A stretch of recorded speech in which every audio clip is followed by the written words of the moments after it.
आपल्यासोबत विरोधी पक्षनेते विजय वडेट्टीवार आहे। राज्य मागासवर्ग आयोगाने 7 महिने आधी राज्य शासनाकडे अहवाल दिला की हायर एज्युकेशनमध्ये जवळपास 10,000पेक्षा जास्त जागा मागासवर्गीय प्रवर्गातल्या रिक्त आहे।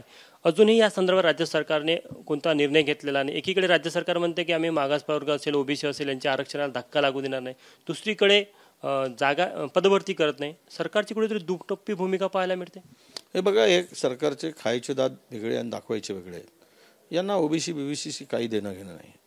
हे सरकारच मुळात एक असं आहे की मोठ्या समाजाचा मोठ्या वरिष्ठ किंवा त्याला काय म्हणतात प्रगत समाजासाठी हे सरकार झालेलं आहे। प्रगत आम्ही मुद्दाम शब्द वापरतो कारण उगाच त्याला जातीय धार येऊ नये, पण मुळात संविधानिक जे अधिकार आहेत, संविधानिक अधिकार हे जे मिळाले मागासवर्गीयांना मिळाले आहेत, त्याच्यात एसी असेल, एसटी असेल, ओबीसी असेल। विद्यापीठामध्ये गेल्या अनेक वर्षापासून अनुशेष आहे।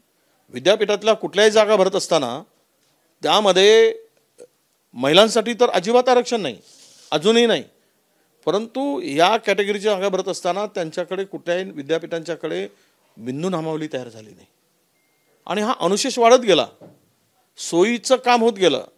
सगळ्या विद्यापीठामध्ये खुल्या प्रवर्गातून मोठ्या प्रमाणात जागा सगळ्या भरल्या जातात आणि त्यालाच परवानगी मिळली जाते।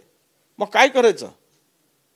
हे विषय महाराष्ट्रातील सर्व विद्यापीठामध्ये आहेत।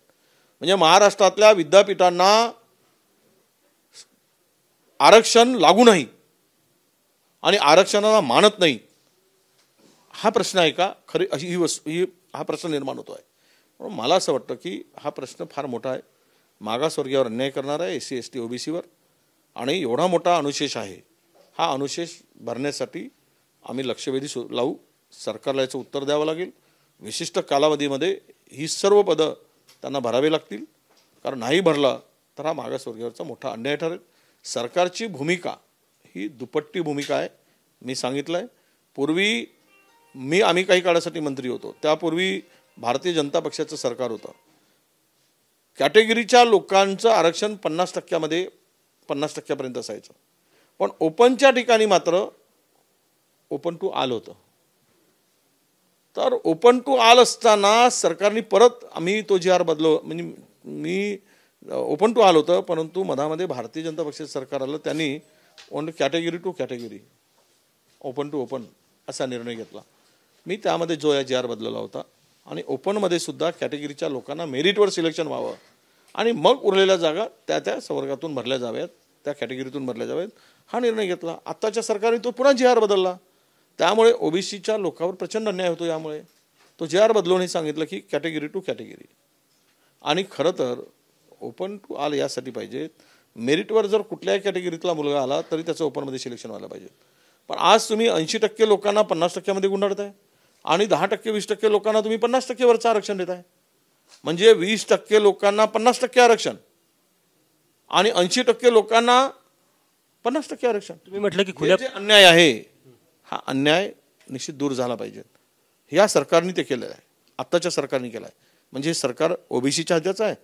ओबीसीच्या हातात झेंडा देऊन अयोध्याला घेऊन गेल्याने त्याचं पोट भरणार नाही, त्याच्या हक्काचं आरक्षण त्याला देऊन त्याला समाधान करा, मग तो स्वखुशीनं अयोध्येला येईल आणि श्रीराम म्हणेल। परंतु त्याला उपाशी ठेवून केवळ श्रीराम म्हणा आणि धार्मिक भावना त्याच्या मनामध्ये टाकून तुम्हाला विनंती आहे की त्याच्या हक्काचं त्याला द्या, मग तो तुमच्याबरोबर आला तरी आम्हाला आनंद आहे। पण त्याचं मारून मुरगळून त्याच्या हक्काचं हनन करून हे जे चाललेलं आहे हे अत्यंत क्लेशदायी आहे, आणि म्हणून मला असं वाटतं की हा विषय आम्ही लावून घेऊ आणि लावून धरू। मी म्हटलं की फक्त खुल्या प्रवर्गातल्या जागा भरल्या जात आहे, कुठेतरी मुद्दाम केलं जात आहे। या सगळ्या विद्यापीठावर विशिष्ट विचाराची माणसं आहेत, त्या विशिष्ट विचाराच्या माणसांना काही देणं घेणं नाही आहे। त्यांना कुठल्या कॅटेगरीच्या समाजाशीच देणं घेणं नाही, त्यांना एससी एसटी ओबीसीशी काही देणं घेणं नाही आहे। केवळ त्यांना ओबीसीची मतं पाहिजेत, पण तो मत वेगळा विषय झाला। परंतु ज्या व्यक्तींना बसवला गेला आहे त्या व्यक्तींना काही लोक गुलाम म्हणूनच जगले पाहिजेत आणि आम्ही वरिष्ठवर आसनावर बसून राहिलो पाहिजेत, या मानसिकतेतून बसलेली लोक आहेत। त्यांना काय कळणार आरक्षणाच्या किंवा मागासवर्गीयांच्या वेदना? त्यामुळे जाणून बुजूनच चाललेला आहे, हेतू परस्पर चाललेला आहे। 7 महिने झाले राज्य सरकारकडे अहवाल पडू नये, तुम्ही यावर राज्य सरकारकडे दबाव निर्माण करण्याचा प्रयत्न करा। मी आजच या संदर्भात पत्र लिहिणार आहे, मुख्यमंत्र्यांना उपमुख्यमंत्र्यांना पत्र लिहू, मुख्य सचिवांना लिहू मागासवर्गावरचा अन्याय दूर करा, लक्षवेधी मांडायची तर ती सुद्धा तयारी आज आम्ही करू आणि हा विषय सभागृहात उपस्थित करू. तर हे होते विरोधी पक्षनेते विजय वरट्टीवार. कॅमेरामॅन सचिनसह तुषार कोहळे, एबीपी माझा, नागपूर. एबीपी माझा, उघडा डोळे बघा नीट.